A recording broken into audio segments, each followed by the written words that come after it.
कहानी है रामपुर गांव की, जहां के मर्द महिलाओं को हमेशा नीचा दिखाने की कोशिश में रहते। अरे अभी तक खाना नहीं आया, क्या मुझे एक और शादी करने की जरूरत है? नहीं जी नहीं, ऐसा मत करना, वरना मैं कहाँ जाऊंगी। खाना लेकर मैं अभी आई जी। गांव की पंचायत में भी फैसले हमेशा औरतों के खिलाफ ही रहते।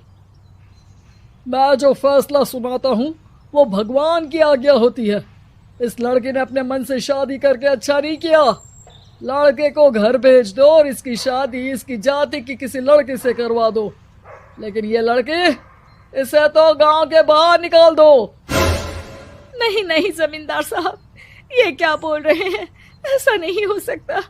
मेरी बेटी मासूम है, इसे अच्छे बुरे की समझ नहीं है। अरे कहाँ जाएगी ये बेचारी? कहाँ जाएगी? इतनी चिंता है तो पूरे परिवार का गांव निकाला कर देते हैं। बेचारे पूरे बसे बसाए परिवार को गांव छोड़ना पड़ता है। चाहे जो हो, अगर बेटियों को कंट्रोल नहीं कर सकते तो गांव में रहने का कोई मतलब नहीं है। यहाँ औरतों को दब कर रहना होगा। कोई भी अपने हिसाब से कुछ नहीं कर सकता, सब ईश्वर की मर्जी से ही होगा। तभी गांव का एक आदमी दौड़ा दौड़ा आता है। सरपंच साहब, जमींदार साहब, वो कालिया है ना, उसकी बेटी पढ़ने के लिए शहर जा रही है। अच्छा, ये कब हो गया? और कालिया की हिम्मत कैसे हो गई ऐसा करने की? लेकर आओ उसे और उसकी बेटी को। बस फिर क्या था, हाजिर हो जाते हैं कालिया और उसकी बेटी सरपंच के सामने। और कालिया, ये क्या सुनने में आ रहा है? बेटी को इंजीनियर बना रहा है तू? और ये बता, गांव में तो स्कूल नहीं है, फिर कहां से इतनी क्लास पास कर गई तेरी बेटी? राधा, जो कि कालिया की बेटी है, उसे लगता है कि सरपंच उसकी तारीफ कर रहे हैं। सरपंच जी, मैंने ऑनलाइन पढ़ाई की है, डिस्टेंस लर्निंग से। सभी में मैंने अच्छे नंबर पाए हैं, जिसे देखते हुए शहर की इंजीनियरिंग कॉलेज में मुझे स्कॉलरशिप मिली है। वाह जी वाह, क्या होती है ये? पहले तो ये बताओ, फिर आगे की बात करते हैं। पूरा गांव राधा की बात सुन रहा था और राधा बोलती जा रही थी। तो ऐसे मैं फ्री में एक अच्छी शिक्षा लेकर गांव में जो कुछ परेशानियां हैं, जैसे बिजली, पानी और इंटरनेट जैसी समस्याओं के लिए काम करूंगी। मैं गांव को शहर से जोड़ने के लिए पुल का निर्माण करवाने का प्रस्ताव रखूंगी। मुझे पूरी उम्मीद है कि जल्द ही हमारा गांव भी तरक्की की राह पर चल पड़ेगा। राधा की बात सुनकर सारे गांव वाले ताली बजाने लगते हैं। सरपंच को समझ नहीं आता कि वो क्या करे। चुप रह नादान लड़की, गांव के खिलाफ जाने के लिए तुझे गांव से बेदखल कर दिया जाएगा, वो भी पूरे परिवार के साथ। और हाँ, अगर ठीक से गांव में रहना चाहती है तो ये पढ़ाई लिखाई छोड़ दे। हम तेरे लिए गांव का कोई होनहार लड़का देखेंगे। तभी गांव का एक आदमी बोल पड़ता है। अरे नहीं नहीं सरपंच जी, राधा बिटिया जो बता रही है, अगर वैसा हो जाए तो हम लोगों को पैसा कमाने के लिए बाहर नहीं जाना पड़ेगा। हाँ जी, और ना ही कोसों दूर पानी के लिए भटकना पड़ेगा।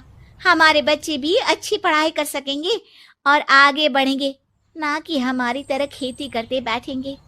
क्यों गांव वालों, राधा बिटिया का साथ देना चाहिए ना। सरपंच देखता है कि गांव राधा के साथ है तो वो चुप हो जाता है। वो घर आकर अपने सलाहकार से बात करता है, जो बहुत ही चालाक किस्म का इंसान होता है। अरे सरपंच साहब, आपको बहुत ही होशियारी से काम लेना पड़ेगा। एक बार गांव तरक्की कर गया, यहाँ के बालक पढ़ लिए तो कोई ना पूछेगा आपको। और फिर ये जो बेटा और बेटी है ना आपके, इनको भी आम लोगों की तरह ही जीवन जीना होगा। हाँ, लेकिन करे तो क्या करे? वो ना आप मुझ पर छोड़ दीजिए, बस मैं जैसा बोलूं करते जाइए। अगले रोज सुबह जब गांव वाले सोकर उठते हैं तो राधा के घर के बाहर और साथ ही वो लोग जिन्होंने राधा का सपोर्ट किया था, उनके घर के आगे लाल रंग से कल आऊंगी लिखा होता है। कल आऊंगी, यह क्या होता है? अरे यह तो खून से लिखा है, लगता है कोई भूत प्रेत या चुड़ैल का साया है। चलो सरपंच जी के पास चलते हैं। सभी सरपंच के पास जाकर उसे सारी बात बताते हैं। अरे ये तो बड़ी मुश्किल की बात है। चलो मैं एक बाबा को जानता हूँ, उन्हें बुला लेता हूँ। सरपंच बाबा को लेकर गांव के घर के बाहर जाता है। ओहो, तो ये वो चुड़ैल है जो उन लोगों को निशाना बनाते हैं जो गांव को बदलने का सपना देखते हैं। वो गांव को ऐसे ही संपन्न देखना चाहती है। वो नहीं चाहती कि कोई बाहरी यहाँ का कायाकल्प करे। क्या तुम लोगों में से किसी ने गांव को बदलने की सोच रखी है? तभी राधा की माँ रोते रोते आती है। मेरी राधा घर से गायब हो गई है। अरे कोई तो बचाओ, मेरी बच्ची कहाँ गई?